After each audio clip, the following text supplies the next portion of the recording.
I've been meaning to start this vlog all day, but I'm only just now getting into it. Hi, how are you doing? We're doing another book video where I'm trying to read my books from the library before I need to return them, obviously.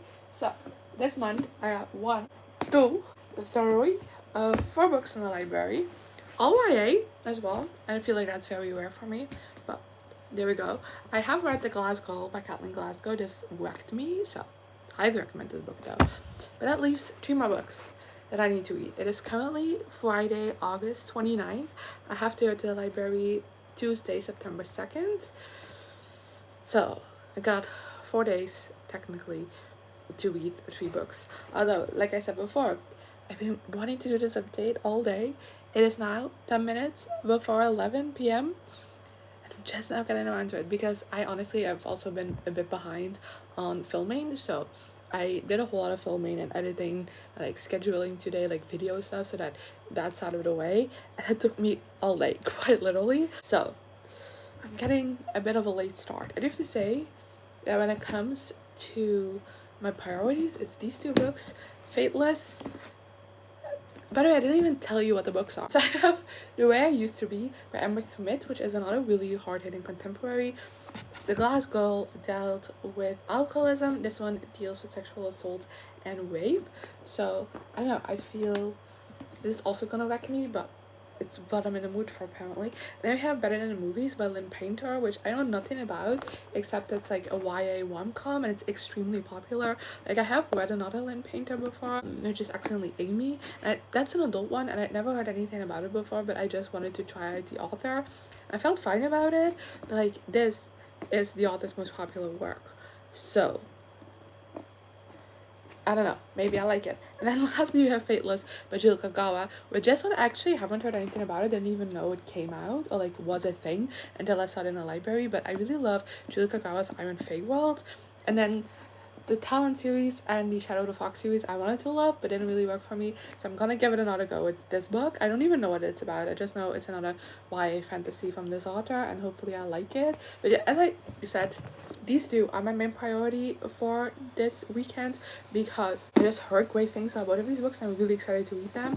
And I know because these are new in my library, I have a feeling that if I go back to the library and return these, it will be hard to get my hands on these again. And this one, again, is not one I've heard anything about, so I have no clue how I'm gonna feel about it. So if this one goes to the wayside, I don't mind that much, but honestly, I am of course hoping to read all 3 books. But like I said, I only have an hour left of today, so technically I only have 3 days to read these 3 books, so that's a book a day. That's a lot. So let's talk strategy. I think I'm gonna start with The Way I Used to Be, just because if I finish this, I'll have a light, fluffy read, you know, to calm me down a little, get in a better mood. Then like I said, this one isn't as much of a priority, so it's what's between these 2. So yeah, this book is 393 pages, which isn't ideal. That's quite long, but honestly I feel like the font is quite big, and that is YA, which I do typically read a bit quicker, so I am hoping that I will still, I don't know, get this done in scheduling time, you know. But yeah, I will get started on this one and then I'll probably talk to you tomorrow about how it went.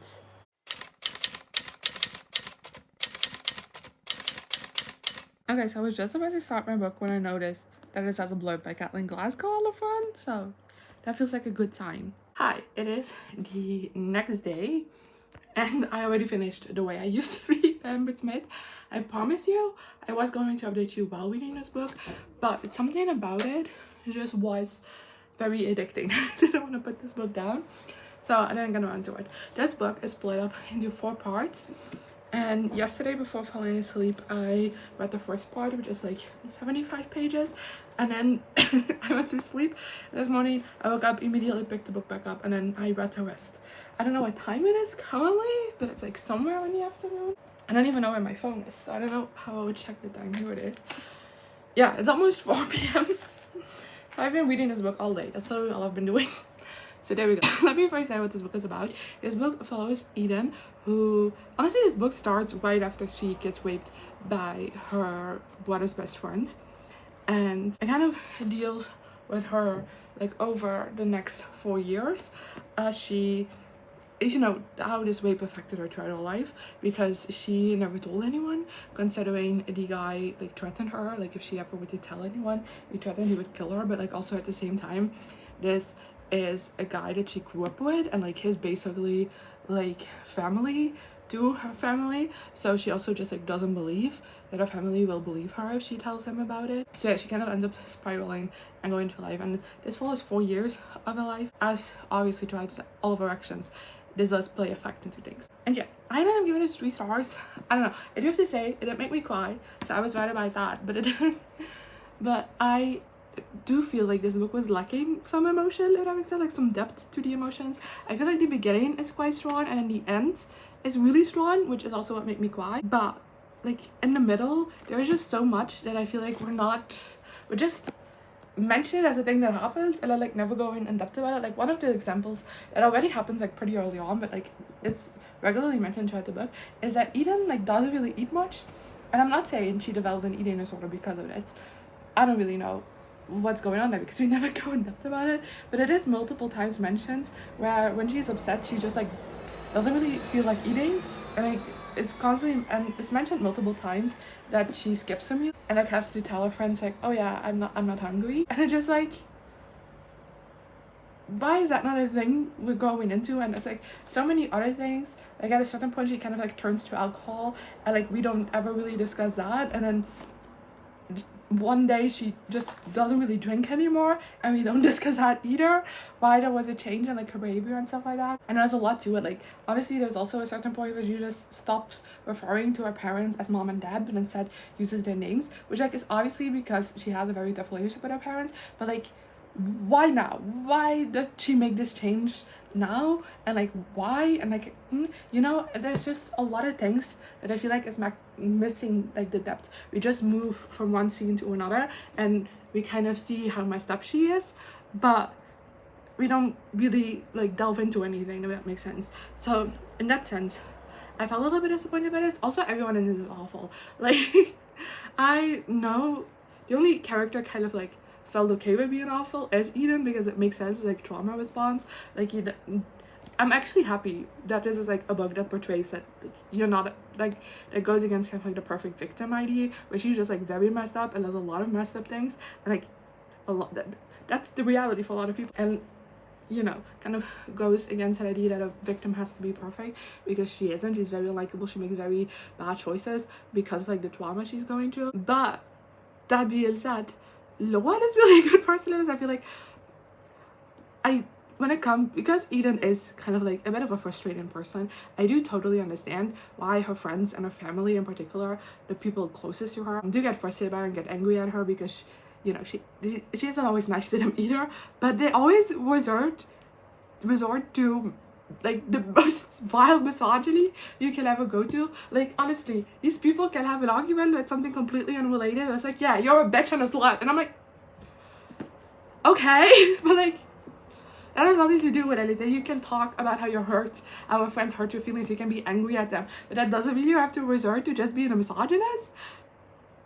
I feel like that went very untackled, where a lot of things thrown in Eden's direction, because she does also get bullied. It's just misogyny.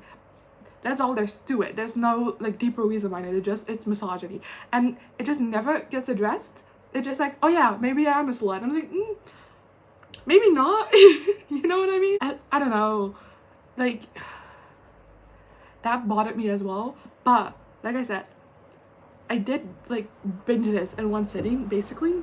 I had to go to sleep in between, that doesn't count. This is very compulsively readable, so it's not that I dislike this book. I do also think it has some interesting things to say, especially about, you know, I feel like oftentimes when I've read YA books that deal with rape, they oftentimes are either kind of like stranger danger kind of situations, or it's like a very powerful person in like the community, and that's why they don't feel like they can fight back. But this is just like her brother's best friend. Yes, there's a massive age gap because she is 13 when this happens and he is a freshman in college, so you know there is a bit of an age gap, and that also definitely plays part into things. But like, this is just a person that has always been kind to her, she always liked before this happens, and like you know, I feel like that's very unrepresented when it comes to like teen stories about rape.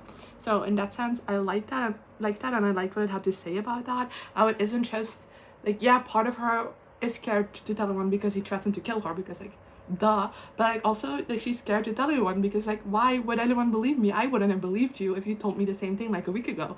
So I think that's very interesting about that, where it's not just like why would anyone believe me, he is like the mayor of the town and I'm just like a little kid. It's not that, you know. And I don't know, I like the discussions around that. I don't know if I'm making sense. And then again, I also really liked seeing how this I really liked how this book wasn't afraid to portray someone going the destructive path when it comes to stuff like that, and not just becoming depressed, but like generally going nuclear a little bit. I feel like that's also very rare to see, but I just wanted a bit more depth from it, and I wanted characters that didn't just resort to misogyny to insult somebody. That would have been nice. Oh, and also this author allergic to an appropriate age gap. Every guy she comes sexually or romantically involved with is 18 or older. Well, she is a minor throughout the entire book. At the end of the book, she's 16. And I know the sequel is following her romance story with a guy that is honestly the nicest person in his entire book. So honestly, I kind of get it. It's the only person that's ever been nice to her in this book. But at the end of this book, she's 16, he's 20. And you can see that they're setting that back up. And I read the synopsis of the second book, and like that's gonna follow like their romance as well as something else that I can't spoil. And I'm just like, that's still not the main takeaway that we should be taking from books like this. Why? Honestly, why is a 20-year-old interested in someone who's going to college? Like, why is a 20-year-old interested in someone who's still in high school? Like, that's questionable shit. I don't like it. So, yeah, I don't know. I feel like it made it sound like I dislike it more than I do. I give it 3 stars. There's a lot to it that I did like. I mean, like is the one word for it because it is because of the subject matter, but I did think this was like a decent enough book. And like I said, the end was so strong, especially I feel like, and like the beginning as well. But yeah, it's 3 star. It's fine. Anyway, I am gonna read Better Than the Movies for the rest of the day. I have to say I have some things I need to do, so I'm probably gonna do that for because I already been procrastinating by reading this book. But the rest of the day gonna be dedicated to this book. So wish me luck.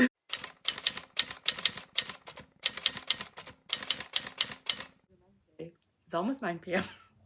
and I'm fucked because basically what I planned to do yesterday ended up taking much longer than I expected it to. So I didn't actually get that much done yesterday.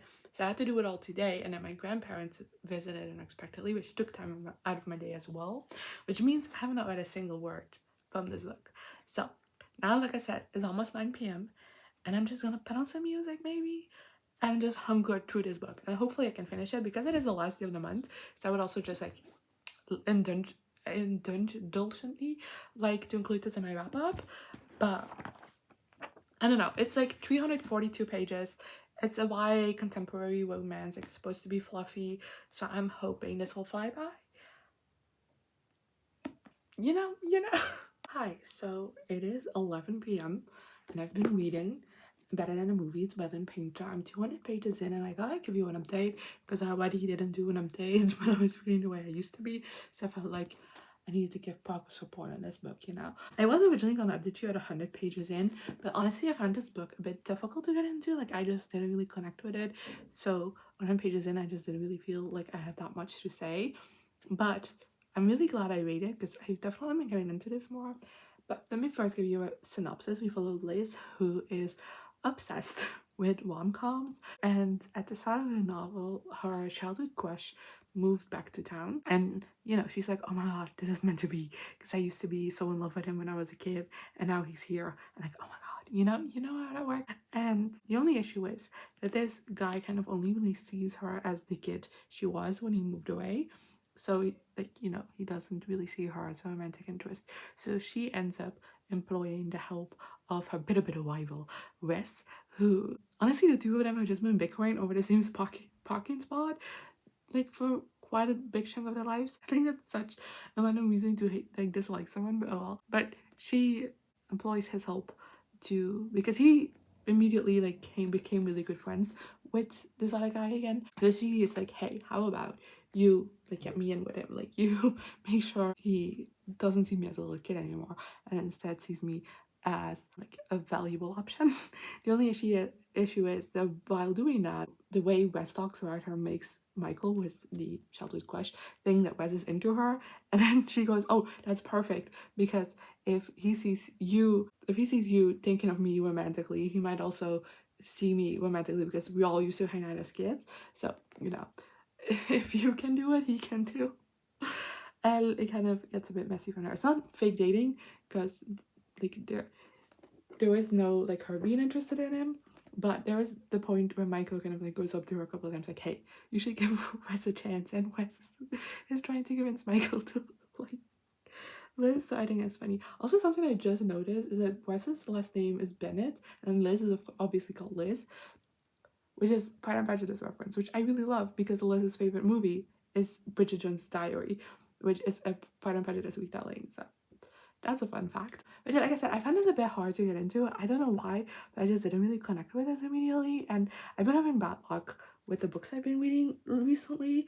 If you want to know, like, the way I used to read, which is a 3-star, is like the best luck I've had in a couple of weeks now. So that still isn't like greatest. So I was very scared when I wasn't immediately like clicking with this, but you know, I power through and I'm really liking it now. Like, I'm still not like fully in love with it, but it has become a really enjoyable read and I'm more invested in it. I actually think the banter between Wes and Liz is like very cute, and I am definitely shipping them. Also, a big part of the story is Liz's grief over her mom, because like she got obsessed with rom-coms because her mom was obsessed with rom-coms, and her mom passed away like a couple of years ago, and she still is like grieving over her mom really badly, especially because they're in their senior year, like towards the end of their senior year. And a big thing in this book is that prom is what's happened, and that's also why she is working her magic on Michael, because she wants to go to prom with Michael. But she also has a lot of difficulties on prom because she always imagined like a lot of these things happening with her mom. Like, there was a big thing in here that she keeps putting off, like going dress shopping, because she just can't imagine having that memory and not having her mom in it. So I think all of that is also really well done and very interesting. But yeah, I'm really enjoying this. I'm very curious to see the direction it's gonna go in. But yeah, I actually don't think I'll be able to finish this before the end of the day, because I have like 150 pages left and only an hour left in a day. But if I finish it before I go to sleep, does that still count as finishing it in August? That's a real question. So it is Tuesday. I am about to go off to the library, so I thought I'd give you an update because I kind of forgot about this vlog, I'm not gonna lie. But I on Sunday night did finish Better Than the Movies, and I give it 4 stars. As you could tell from like my previous update, I really got invested in this book, and that didn't slow down towards the end of this. In fact, I think I got even more invested in this, and I stayed up way too late to read this book. It was almost like 1 a.m. when I went to bed, which is why I didn't update you once I actually finished the book, because I needed sleep so badly. But this was a really fun YA contemporary romance. Like, I definitely get why this has gotten the hype that it has gotten, because Liz and Wes are just so cute together, and I really love their banter, and I like the angst towards the ending. Ooh, I genuinely felt anxiety for them. And then, you know, when they actually like got together, I started like tearing up, like doing their I love you confessions, and that's how you know it's a good romance book. Well, it makes me tear up when they're telling each other I love you for the first time, and it was just so good. And I also really liked the discussions around grief. Also mentioned that before. And yeah, I definitely highly recommend this one. And yes, I really want to read the sequel. Very curious about that, because this one kind of does leave off in a way where it's like okay to me, but I just want more of these characters, so I'm very excited to read the sequel. And I'm not gonna lie to you, I didn't read anything on Monday. I didn't even take a crack at Fateless, because I really wasn't in a reading mood, and I did have quite a lot to do. And if I was in a reading mood, I really wasn't in a fantasy mood either.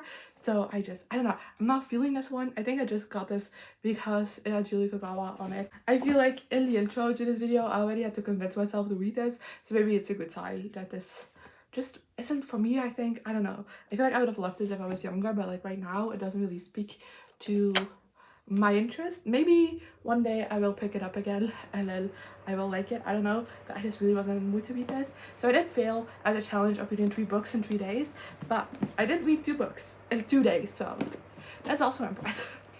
And yeah, that is everything I have for you today.